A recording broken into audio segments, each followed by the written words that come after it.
পড়াবো সেটা হচ্ছে এবিটিএ মাধ্যমিক 2024-25 যে টেস্ট পেপার বেরিয়েছে সেই টেস্ট পেপারের 79 পেজে তোমাদের কিন্তু লাইফ সায়েন্সের একটা পেজ আছে। দেখো বিভাগ কয়তে দিয়েছে, প্রতিটি প্রশ্নের সঠিক উত্তর নির্বাচন করে তার ক্রমিক সংখ্যা সহ লেখো।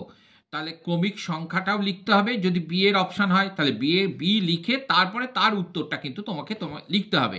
1 নম্বর কোশ্চেনটা দিয়েছে, নিচের সঠিক জোটটি নির্বাচন করো। গুরু মস্তিষ্ক, দেহের ভারসাম্য রক্ষা, হাইপোথ্যালামাস, বুদ্ধি ও আবেগ নিয়ন্ত্রণ। আমি আর এত ডিটেলস পড়বো না, কারণ কম সময়ে যাতে তোমাদেরকে বেশিটা করে দেওয়া যেতে পারে তার জন্য আমি আসছি।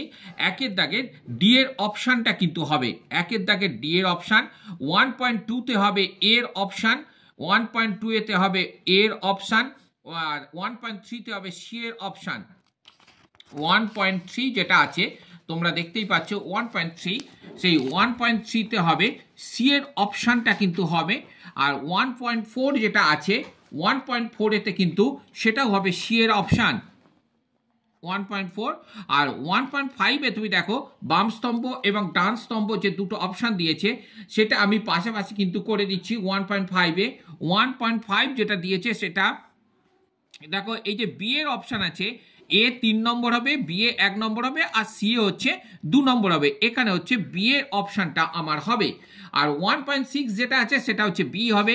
1.6 যেটা বি, অর্থাৎ যেটা আছে খন্ডিভবন এবং স্পাইরোগাইরা, এইটা কিন্তু হবে। 1.7 যেটা আছে তোমরা দেখতেই পাচ্ছ 1.7-এ গিনিপিকে যেটা আছে এর অপশানটা কিন্তু 7 নম্বরে হবে এ, 7 নম্বরে হবে এ, অর্থাৎ 2:1। এবার আমি আসছি 1.8, 1.8-এর অপশান কিন্তু সি আছে, 1.8-এ অপশান সি। এবং 1.9 যেটা আছে 1.9-এ অপশান হবে ডি, 1.9-এ অপশান হবে ডি। আর 1.10-এ অপশান হবে বি, 1.10-এ অপশান হবে বি। 1.11-এ যে সমস্ত অঙ্গের বৈশিষ্ট্য শনাক্ত করে 1.11-এ হবে option D, A B C D, উৎপত্তি এবং গঠনগতভাবে। 1.2-তে যেটা আছে সেটা হবে অপশান সি, 1.2-তে অপশান সি। আর 1.13 অর্থাৎ এখানে হবে অপশান এ। এবার চলে আসছি 1.14, এখানে অপশানে হবে ডি, এখানে অপশানে হবে ডি। আর 1.15-এ অপশানে হবে বি, 1.15 অপশান হবে বি। এবার আমি যেটা আসছি সেটা হচ্ছে না 2.1-এ দেখো যখন শূন্যস্থানে আছে আচার্য জগদীশচন্দ্র বসু লজ্জাপতি এবং বনচাঁড়ালের উদ্ভিদের বৈদ্যুতিক উদ্দীপনা পাঠিয়ে উদ্ভিদের ড্যাশ ধর্মটি প্রমাণ করেন। এখানে হচ্ছে সংবেদনশীলতা, আমি এখানে লিখে দিলাম 1 নম্বরে সংবেদনশীলতা, তোমরা কিন্তু অবশ্যই এটা লিখে নেবে। আচ্ছা, তারপরে 2.2-তে যেটা আছে সেটা হচ্ছে ডিএনএ শূন্যস্থানে। তারপর আছে 2.3-তে হবে গ্যাস বৈশিষ্ট্য, এটা হবে প্রচ্ছন্ন বৈশিষ্ট্য। এবং 2.4-এতে হবে যেটা আছে সেটা 3 নম্বর আঙুলের রূপান্তর যেটা আছে। তারপরে হাঁপানি রোগ, ব্যাধি হলো হাঁপানি, হয় জফলা আকার পয়াকা দন্তের নয় হস্যই, হাঁপানি রোগ। তারপরে হচ্ছে ক্রায়ো সংরক্ষণ, এখানে বলা হয় ক্রায়ো সংরক্ষণ।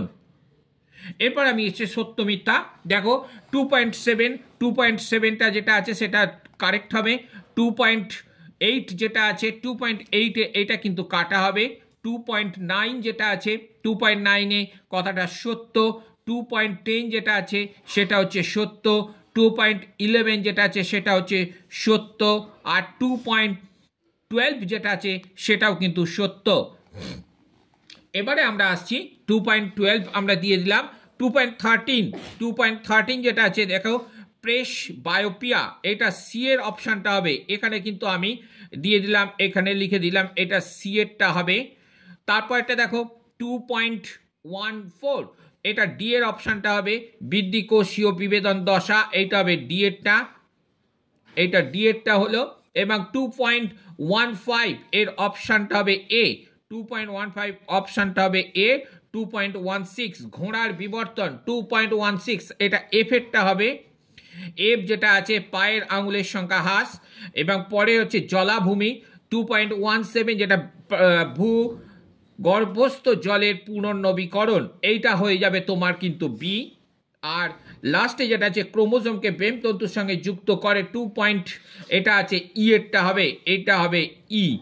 এরপরে দেখো চলো আগে 2.19 যেটা আছে সেটা হচ্ছে ভেগাস স্নায়ু। আমরা দাগ দিয়ে দাও, এটা হবে ভেগাস স্নায়ু, এটা হবে ভেগাস স্নায়ু। 2.20 র্যানবিয়ার পর্বত এটা আছে, সেটা হচ্ছে তোমার দেখো ড্যাশ দ্বিতীয় শূন্যস্থানে উপযুক্ত জোর কলম আম, এটা হচ্ছে শাখা। আচ্ছা, এটা হচ্ছে শাখা, কারণ জবা গাছকে আমরা কি জানি না, জবা গাছের ডাল অর্থাৎ শাখা বসালেই কিন্তু নতুন জীবের বা উদ্ভিদের সৃষ্টি হয়। 2.21 যেটা আছে 2.21 এটাও কিন্তু শাখা কলম হবে, কেবলমাত্র হোমোজাইগাস এবং হেমোফিলিয়া রোগের কারণটি হলো, এটা পরে দেখছি।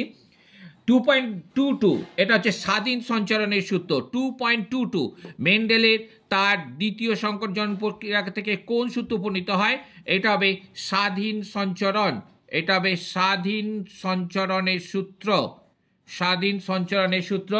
2.23 যেটা আছে সেটা আছে প্রচ্ছন্ন জিন। 2.23 কেবলমাত্র হোমোজাইগাস এবং অবস্থা হিমোফিলিয়া, আর কারণটা কি, এটা হচ্ছে প্রচ্ছন্ন জিন।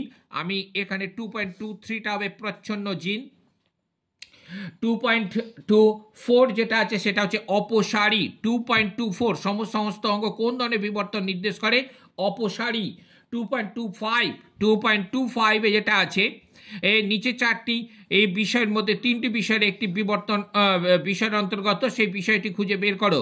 কৃষির ক্ষেত্রে কীটনাশকের ব্যবহার, টাইফয়েড রোগে জলদূষণ, কারখানা থেকে উৎপন্ন তরল বর্জ্য, এইগুলো হচ্ছে সব জলদূষণ, এটা হবে জলদূষণ,